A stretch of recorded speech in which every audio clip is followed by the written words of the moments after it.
Welcome back and thanks for staying with us on Good Morning Abuja for today. And discussion segment is right on. My guest is already in the studio with me to discuss food security, mechanized farming in focus. Please let's meet and greet the ever intelligent and dynamic Global Director Africa House, Engineer Abayomi Onosonya. Good morning to you. Good morning. Thank you for your wonderful words. Thank you Thank you so so much. much. You do add value every time you're on this set. It's always a pleasure to Thank you. interact with Pleasure you. is mine. Thank you so Thank you much. so much. Please give us a vivid imagination of what mechanized agriculture is all about. All right. Good morning, Nigeria. Good morning, Abuja. Thank you for having me.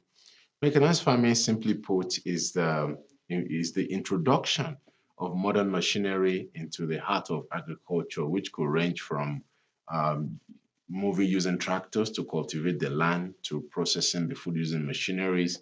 And it is interesting to know that mechanized farming has been around for a while. And when we say mechanized farming, we're trying to remove the human component, or shall I say, the human labor, the human energy from agriculture in order to have an efficient production systems. And the evolution of mechanized farming started from people using bulls and a beast of burden to actually till the land. Mm, If you remember in those days, and even some places in India till today, you see bulls being yoked, and then tied to what's it called, different plowing plants. equipment and all that. So that's some form of mechanized farming because you're taking the mechanical energy away from human being and then transferring it to an animal. But in the modern age, we're talking about using large equipments, machineries to ensure that our food production is efficient and, of course, for the whole idea of having food security. That's what you can define mechanized farming as. Hmm. What seem to be the challenges associated with mechanized agriculture? Wow. I mean, mechanized farming is no brainer really because the population of the world keeps growing astronomically. And then, in order for us to be able to feed the new mouths that we're adding every day, we need to start producing food fast enough. And not only producing the food, we need to ensure that we have a mechanism for processing, storing, and then selling those foods without having losses. And that being said, the major challenge has been in the Nigerian context has been the mentality behind agriculture. Because Mm, when you mention agriculture to a young person, what the person will tell you is, oh, it's for old people. No, no, no, I don't want to get involved with it. And I want to, have wear a suit and a tie and sit behind the desk, and agriculture is for people in the village. So we need to change the orientation of Nigerians in general to say, you know what, agriculture can be fun and can be modern. And doing so, you now discover that young people fresh from the university will start getting involved in the agriculture because it doesn't require human muscles anymore. Gone were the days of people carrying hoes and cutlasses, mm, to till the land, to harvest and all that. So by the time you include modern machineries, the guy knows he can sit in his office, sit in his computer, press one or two buttons, and the tractor will start moving by itself. That's fun. In fact, it's like playing a video game. You see, so it becomes so attractive. In fact, if you go to places like Netherlands, you discover that most of the farmers are young people in their 20s, you see, mm. because That's they have interesting. exactly they have access to tractors. And in fact, you discover that even in America, there are generations of modern farmers where the grandfather started it, his son inherited it, and then the young generation in their 10s and 12-year-olds, they're now trying to get into the family business. And they tell the moment I graduate from university, I'm going to straight to farm. He's not interested in looking for a job and all that. So the mentality has to be reoriented to say, guys, we modernize agriculture. Agriculture can be fun and it can be very, very, very profitable. And the second challenge is people see agriculture as a business that is not so lucrative because they've seen the past, they've seen our forefathers, our grandfathers who've done agriculture for several decades, and they don't see any change in their lifestyle. They still live in the village. Okay, in the worst case scenario, the guy will have a house,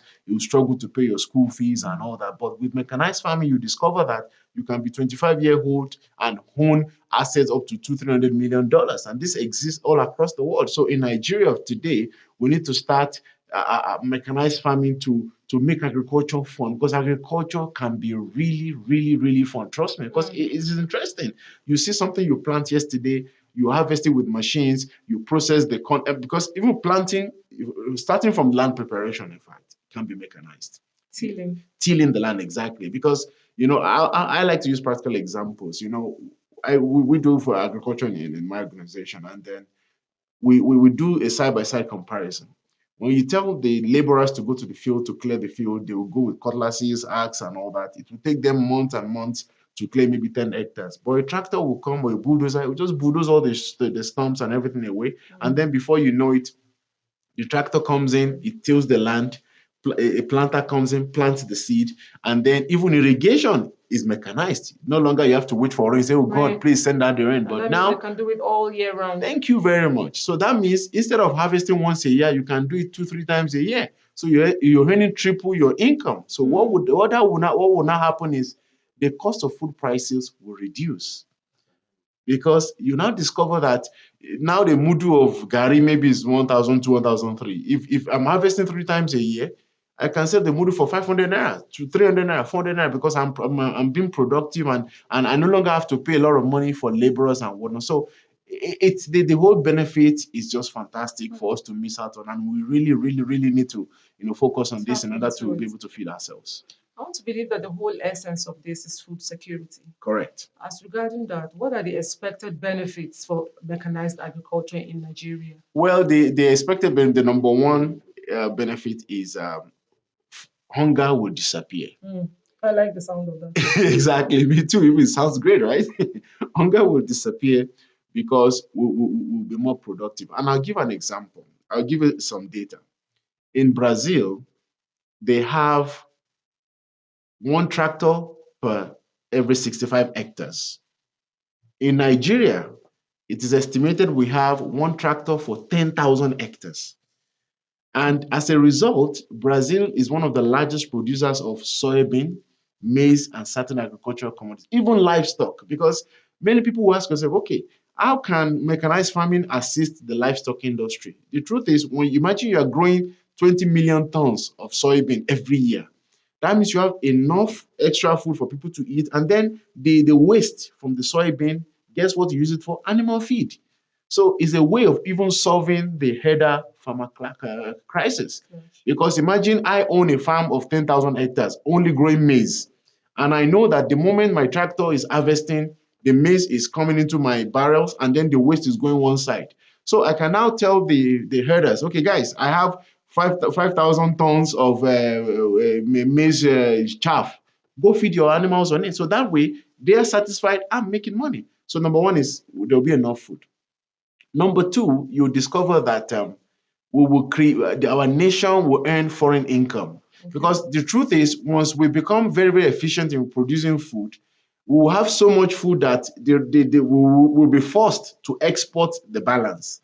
You see, and the rest. So then, more than enough. thank you very much. So that's why Brazil is the largest exporter of meat, of soybean, maize, and certain commodities, because they produce so much for themselves, and the excess they are exporting, and they are earning an income, foreign income. So millions and billions of dollars will start flowing into the economy. That's the second benefit. And number three that many people don't see, agriculture or mechanized farming would keep our nation safe in terms of our stomach and our livelihood as human beings. All this banditry, this thing will stop. Because youths will be engaged. Thank you very much. That's one angle. Another angle that you have to look at it from is that, I tell people that when you go to Europe, when you travel along the highways, all you will see are farms.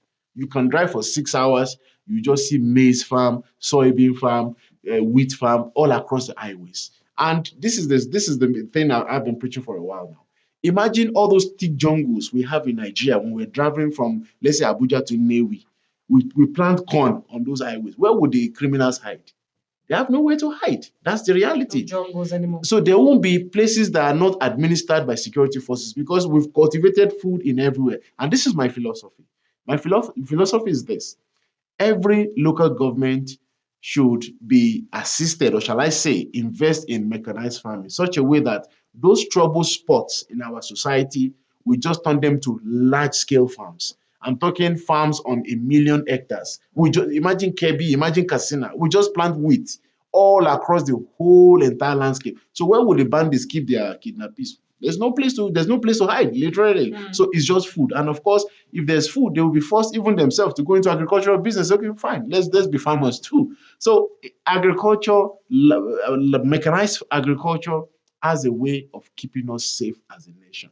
Because imagine you tell the common farmer today and say, listen, okay, I'll give you fertilizer, I give you seed. The guy has to go to the bush himself. He has to cut and cut and cultivate and cultivate. He gets tired. So he will say, out of these 100 hectares, I can only do 2 hectares because I'm limited by my muscles. So, but with machine, he can do it in a day. Brrr, everywhere is gone. So there is no hiding spots for criminals.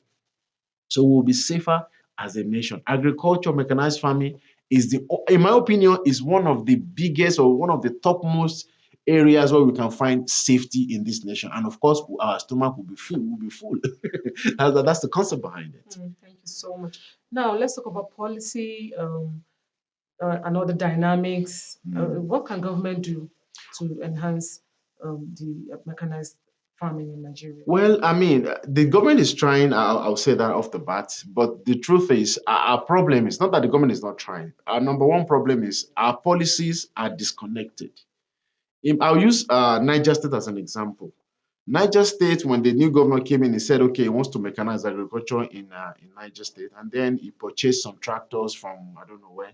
And then he's going on that policy, they're supporting him and all that. Then you see that the next state to him are not the next state, simply they're doing nothing about mechanized farming. So what we need to do is we need to have a national coordinated policy that carries along all the 36 states of the Federation and left and say, you know what, mechanization is the top priority for all our states. Not that state one is doing it, state two is not doing it. Because if this guy mechanizes and this guy doesn't mechanize, poverty moves from here to here. So it's a collective effort, it's a policy that should encourage mechanization of farming. And number two is we need to dedicate a huge percentage of our budget to mechanized farming. What do I mean by this? Mechanized farming will not just happen because we want it to happen. It will happen because we have to invest money into this. And one way to do this is to look beyond just importing tractors. Believe me, we have competent engineers in Nigeria. We do it in my organization. We can build those tractors. We can build those food roasters, those food processors, so that from A to Z, we're engaging our engineers in the universities. As you're graduating, come to our center, come to this center, let's build made in Nigerian tractors. There are engineers who do this, by the way, but they don't have the visibility.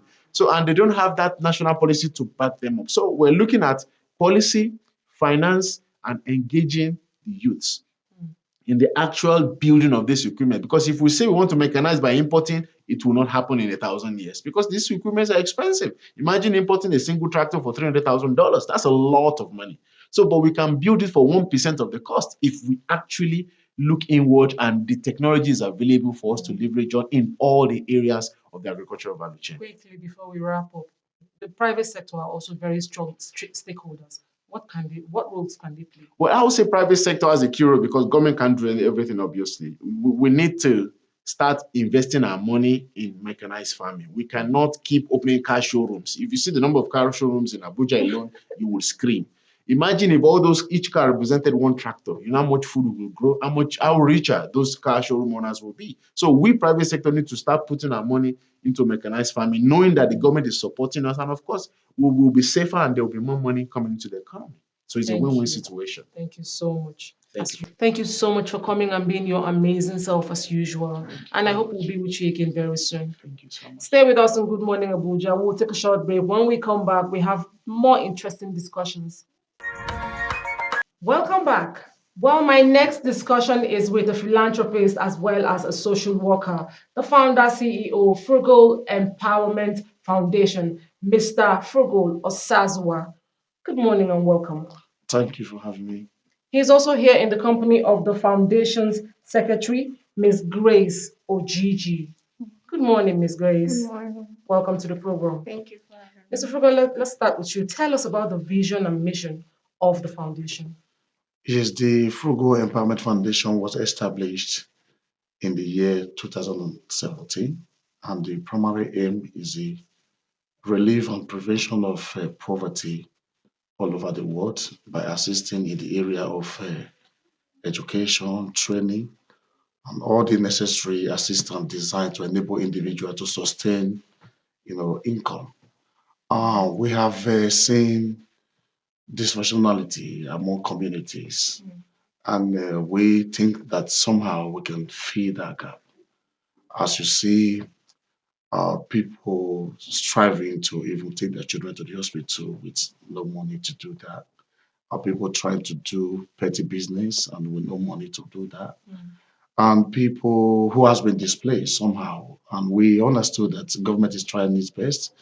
But unfortunately, we are looking for a way where we can fill this gap, a way of reaching out to the community and helping them to build their capacity to be self-sufficient. Nice. And Tell us what inspired the creation of this foundation. What inspired you? yes, I came from a family where I lost my mom very when I was very small, and life wasn't easy, very tough. I was much more thinking about not just myself, my siblings, Okay. what I can do to, Alleviate. to help them, through life. And during this period, I can understand what it is to not having much to look after yourself, or not having much to become who you want to be. And this inspires me. As I grow older, then I was in school, and I try to see what I may be able to put in place to support myself and support my immediate family. But during that time, I noticed that there are other relatives, there are friends that they actually they're looking for a means of survival in life. I was able to help them. And now, what inspires me most is when I travel to UK after my study here in Nigeria, and there's this awful news coming from the Libya, how people who are trying to cross the Cross to other Mediterranean Sea, countries. and how those people are drowning on a daily basis and how they are dying. And the majority of these people, they are Nigerians. So, and that gave me like sleepless nights. I would just wake up in the night and I would just be crying. So I was looking for a way to prevent those kind of happening. That if these people they are comfortable where they're coming from, they will not be taking this dangerous risk. And this was how I came up with the idea of bringing communities together and identify the problems that this community actually have and finding a way to solve those problems. This is what inspires me Thank you so to much. come Let up me with come it. to you, Miss Grace. In the context of this, your foundation and what you have been doing, what does the Frugal Empowerment Foundation mean to you? Okay, actually, I am someone who is driven by passion for humanity. So, Frugal Empowerment Foundation has actually given me that platform to reach out to my community, to reach out to the vulnerable and the underprivileged people, where you get to show them love, you get to impact them positively, you share relief materials with them, just like most of our schemes, like the charity aspect of our foundation, where we reach out to the vulnerable, especially those in the IDP camps and others. So this is like more like a platform for me to exercise my passion. That's amazing, Yeah, very amazing. I thank come you. to you, Mr. Frugal. What are your target audiences? What type of communities do you target in the course of your empowerment initiatives? And yeah, the Frugal Foundation is so diverse because the dream is so big. Okay. But we've been able to streamline it into three main categories, which is the charity, where we reach out to crisis victims, elderly communities. And we also have identified the other category, which is talent development. Like, say, for instance, in Nigeria here, there's so many young people who are inspired to become something they choose to be in life, whether you're a musician, you're an engineer, Mm. but the opportunity is not always there for them. So, in order to fill that gap, that vacuum, or to empower these people, we have a category known as talent development. This is where we are able to nurture those people through talents and assisting them, putting them in the industry where they're That's originally amazing. supposed to be. Yes. We have the skill initiative, and which is part of the project we are doing right here in Abuja, Oh, like the absolutely. small business empowerment, designed to support petty traders across Abuja. We started the program here in Abuja, but now it's now spread to Lagos, and I just came from Edo now. That's Yeah, interesting. yeah. So now, how do you ensure in inclusivity, particularly for women, youth, and the disadvantaged? Inclusivity. We have always been very inclusive. But I think depending on what inspires us and those communities that we think desperately in need, like in Abuja, we see that empowering women here is going to be a very huge significant thing in the aspect that like when you go out, you saw a woman hawking on the street, all those fruits here. Then on the evening, you also see the same woman, she's begging.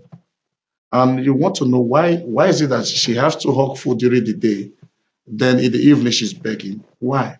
So one of the visibility study that we've done, we found out that some of those petty traders, they do not really have enough funding to even go and buy their goods. So which means they will have to go and borrow. Either they take these goods from people who will sell for them credit, and they have to go and hawk. And when they're hawking these fruits, they're also vulnerable in terms of the pricing because they want to sell. If they don't sell, the food get perished. And at the end of the day, the profit they're generating is not, it cannot really sustain them. Imagine a woman that have up to 5 children and she's not a widow. Yeah. And when you ask her, how much did you get as profit from this business? She tell you it's 4,000 naira. But to me, I don't know, as far as Abuja is concerned, 4,000 naira, is that the money you want to use to take taxi home after your sales? And which we realize that it's not sustaining them. So what we tend to do is to empower them through financing. Because when they have that financial independence, and we believe they'll be able to do something substantial in terms of going to the market to buy their own goods, they'll be able to negotiate a good price. Then coming to sell, they'll be able to sell at a reasonable price, but they're not under too much pressure. We've started that since I think 2021, but now we have grown the number up to it's going to be 106 by this event we are doing this Wednesday.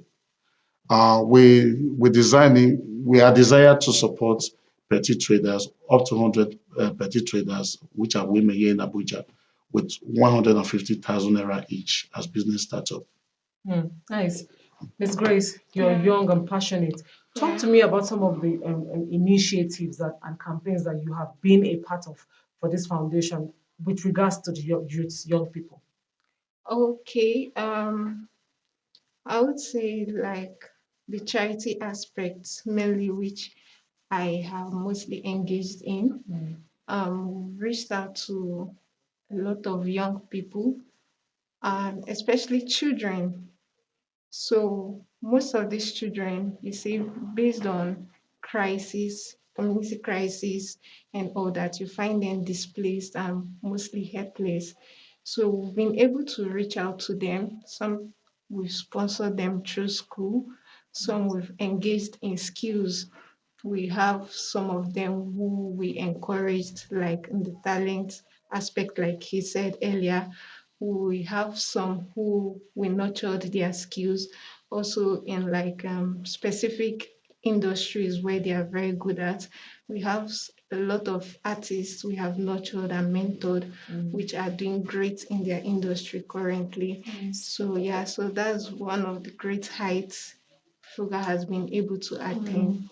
So, coming to the SBE project, not also only women, you see, some of these young people as well, you see, they are like forced to early marriages and all that. So, based on their background, should I say financial background, they are forced to do things they don't really want to, or we could say ignorance as well. So we've been able to educate them, give them financial literacy, and give them ways on how to take care of themselves, be independent as well. So those are some of the Nice things one. we've done. I know that working for humanity Yeah. and for social causes are never easy. What keeps you inspired? What keeps you going? Okay, like I said earlier, the passion to see people who are struggling get better lives. That's what keeps the number one priority. Like what keeps me going or keeps us going. The passion to see smiles on these people's faces is something that keeps us going. If somebody is struggling, at least they're in a better place tomorrow through us. So it's something that drives us. Amazing. Thank you. Thank you. Mr. Frugal, going forward, what are your plans for the future? Where do you hope for FEF to attend in the nearest future? Yes, because like I said earlier, our dream is very big. We have the talent development charity and as well as the skill initiative. And what we tend to do, we just want to make sure that uh, the whole Nigeria benefits from the vision of the Frugal Foundation on supporting the vulnerable across the nations. As of today, we have reached over 18 states in Nigeria, including Abuja here. Okay. And just like the small business empowerment that's currently assisting vulnerable lady women here in Abuja, we want to spread this initiative across the 36 states of the country.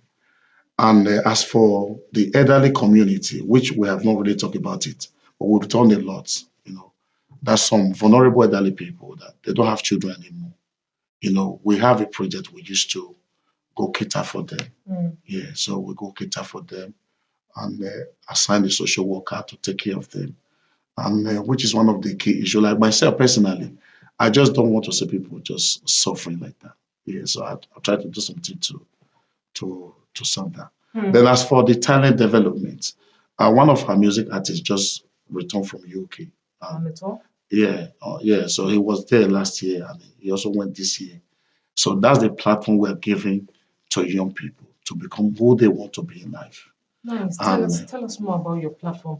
How can indigent people out there access you? Tell us about your website. How can you be reached? Do you have desk officers? yes, of course, we have offices across different states. But in terms of the website, our website is professionally built. It's www.frugalempowermentfoundation.org. Just for instance, for those that want to register for a specific project, say talent development, if you click on talent, you see where you can register there. If you want to register as a volunteer, so everything is there. Um, just for instance as well, because we just rounded up the batch B for the small business empowerment that's taking place in Nigeria. So we've scheduled our target is just 100 women this Wednesday. Now, Okay. for those who want to register for batch C, the form is actually there. So if you go to the website, just go to ski, under ski, you get SB. The SB, you just click, then the form is there. Our number is also there, Okay. just in case for those that want to reach out to us. And here's my secretary. She's any information that we got, we're able to respond as quickly as possible. Well, I must thank you so much for coming to interact with us on the program today and keep it up with the labor of love. And we pray here that you find all the blessings therein. Thank You you are so most much. welcome. Thank you very much. All right. Stay with us on Good Morning Abuja. We'll take a short break, and when we come back, we'll continue. Welcome back, and thank you so much for staying tuned to Good Morning Abuja. Well, for my next discussion, we will discuss how to tackle the menace of child abuse in our various communities. My guest is an accomplished social worker, and she's already here seated with me. Please let's meet and greet Lady Bernice Ede. Good morning to you. Good morning. Good morning, It's viewers. a pleasure to have you Same in the here. Thank studio. you so much for Okay, inviting Mom. me. Let's start by understanding the various forms of child abuse it Okay. takes place. Um, Child abuse, we know that is a lot, like you said, we know the major three, which is the physical abuse, emotional abuse, and sexual abuse. Those are the major three. There are other abuses, but these ones are very major because they are causing a menace in our society and communities as a whole. Okay, can we look at some of the issues or factors that can warrant this, the causes, some of the Okay. causes of it? Well, I'll talk about, first of all, the physical one, which is, sometimes people go to the homes or villages to bring children to say, okay, like, oh, I'm going back to my station. I would like to train your child. Please let me have your child with me. I'll take care of her or him. I'll take her to school. They always promise school. And what happens when a child arrives in town and what is a different story? They make this child become a slave to them. They start using this child as for their own labor, sending the child to sell stuff instead of sending this child to school. Okay, so And when this child starts resisting the matric discharge, some of them we've been able to rescue so many of them. I can give instances of some children, they came in to, I don't want to mention the state, they picked this child and the child desired to go to school, but this child will not go to school. Instead, they are sending their own children to school and make this child to start, selling stuff from morning till night. Like in this case, in several cases, but I'll take this as a study, a case study, where she will be giving plantain to go hawk from morning. Imagine a child on the street from morning, hawking this plantain from morning till about, let's say, sometimes she said 4 o'clock, she will go to one place and stay there. With little or no No, education. nothing. This is a child that was taken from her parent that promised school, although she was supposed to come, okay, help with the baby seat, right? And then from there go to school. But this case, nothing. She was made to hawk this plantain. And if she doesn't sell, she will be beaten, seriously beaten. I mean, it's not a small beat. I'm talking about using all forms of whatever to beat this child. So somebody now reported this case and called us and said, look, they found this child on the street that since morning, according to the child, that she's been here from morning till about, we're now talking about 8 p.m. What is going on? Why are you not going home? She said that she's afraid to go back home because if she goes home, she has not been able to sell enough plantain for the day.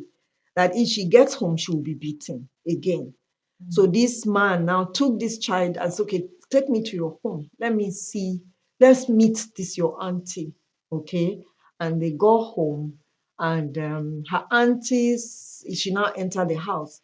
She had, fortunately, although, because before then she was able to sell 2 plantain. So the auntie said, where have you been? She said, I was trying to sell, that I sold 2. She said, since morning. Apparently she sold and used 50 naira to buy granite to be able to eat something, not knowing that there's an adult with her. So the auntie wanted to now start beating when the man appeared and said, so madam, so it's true. So this is what you're doing to this child. He said, who called you? Who told you?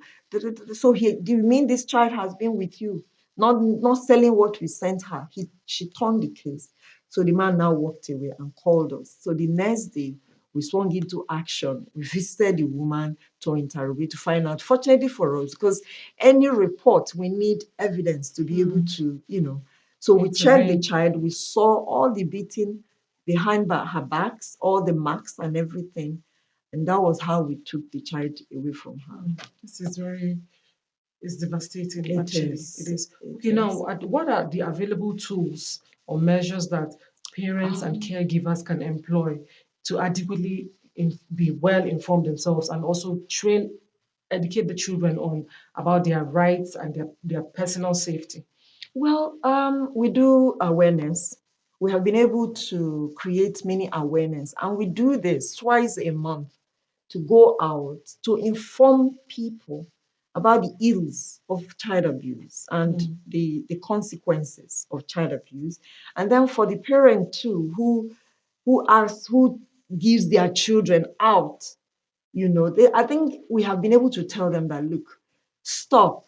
You don't give your child out. If you're not able to send this child to school, there are government schools. They don't pay school fees. Take these children there and let them go to school. Because if they don't go to school, you destroy their future. Okay. And then for those that are being abused, we have been able to create there's also a telephone government, where you can call and report abuse. There's a number, yes, helpline. You can report this abuse, whether it's for sexual abuse, physical abuse, or emotional. I know emotional abuse is another bad one that is hidden. Yes. And this one affects any child. When they grow up, they start misbehaving because, of course, they've told them while they were younger that they cannot be anything in life. So that one too is hidden. You can't see it. But it's just there. This child is being abused every single day of his or her life. So those tools are available to be able to call for help, report. We've got a lot of people that report as well. They call and they are anonymous. We can't mention who reports such cases. You understand? And then, of course, the government also has provided another tool whereby security men, the police, we work with the police. They come, they go for the rescue. Most times, police escort us to the rescue because it's also not easy for us Can to go imagine how to go for risky these and all of missions, that. right? So the police are also involved in this rescue as well. The community Nice. police, that is Yes. anywhere it's happening, we go to such report. We first of all inform the police, and then they go with us for the rescue. Nice. What are some of the indices to look out for? How can social workers, parents, and concerned individuals recognize traces and signs of child abuse from a distance? Okay. For sexual, I've always told parents that if you have a girl child or even a boy, when they come back from school, interact with them. What happened in school today? But because our today parents, everybody is busy, so many are busy. They don't even have a relationship with their children.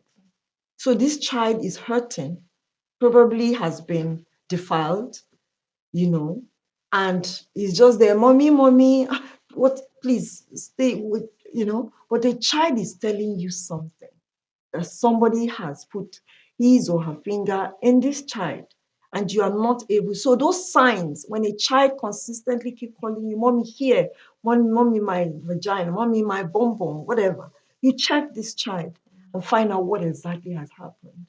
Or you take the child to the hospital and let them check. Even for the boys, you can check. That's for sexual abuse. And then, of course, you have 72 hours to be able to find out if anything has occurred, to be able to get the test done and report such matters. And then for physical, of course, the behavior again changes. The child becomes dull, is not excited to go to school anymore. They get scared when they are going to school. Recently, my daughter also came back home crying. A baby, she's just 3 years old. And she started crying when they took her to school. She didn't want to enter the class. So I said, okay, something is wrong. So I called the teacher. I said, what is going on? That my child used to be excited going back to school in the mornings. What is going on? So, and then she started saying words like, I beat you, I beat you. I said, we don't say this in the house. So those are the signs. A lot of signs you can actually, if you're very watchful, if you're looking at your child, you monitor you'll be able to find out exactly what is going on. So Maybe your child is now caregivers. dull, especially that area. Excited child is now dull. You should be able to find out. So there's every need for caregivers and parents to be very intentional Exactly, about the very children in their exactly. custody. That's the word. That's the word. Let's look at the judicial system and law enforcement. What are some of the things that they can do to ensure quick intervention processes? Yes. When we report cases, of course, sometimes it delays justice. The justice gets delayed. And we've had a situation whereby a culprit was sent especially from the police station, he was released.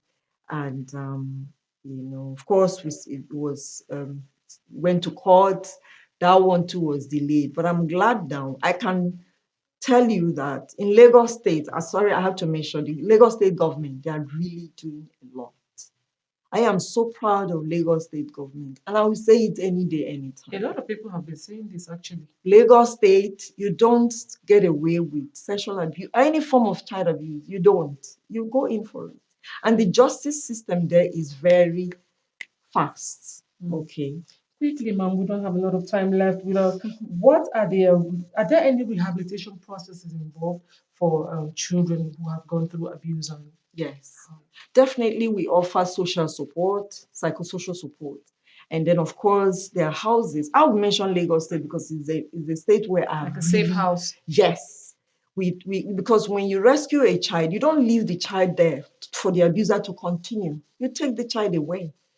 So there are homes established for this place, for these children to be kept, and they are very clean places. They're clean homes where they put them for a period of time If it's maybe you're not the child mother, parent, put them there until the parent will be invited, questioned, and of course released to them eventually with undertaking. But if they are parent, they take the children from them and they take them to court. The government Nice. takes them to court. Lastly, many parents and caregivers may not want to come forward with information because of social stigma or maybe shame. What can you say about this? That one has been a very challenging moment for us because sometimes they report case and then the parents want to continue with this case and suddenly they are like, oh no, somebody called me from the village and said, don't worry, let's settle the matter off record and everything. And you tell them that eventually this will affect this child when they grow up. Okay, so we begin to counsel, tell them the need,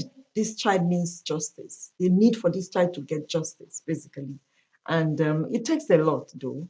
It's still very challenging because of the society we are in. That's the much we can take on this discussion. It has been an eye-opener for me. I hope I'll have you again soon. Thank you so much. I'm grateful. Thank you. We'll take another short break, and when we come back, money saving tips is next.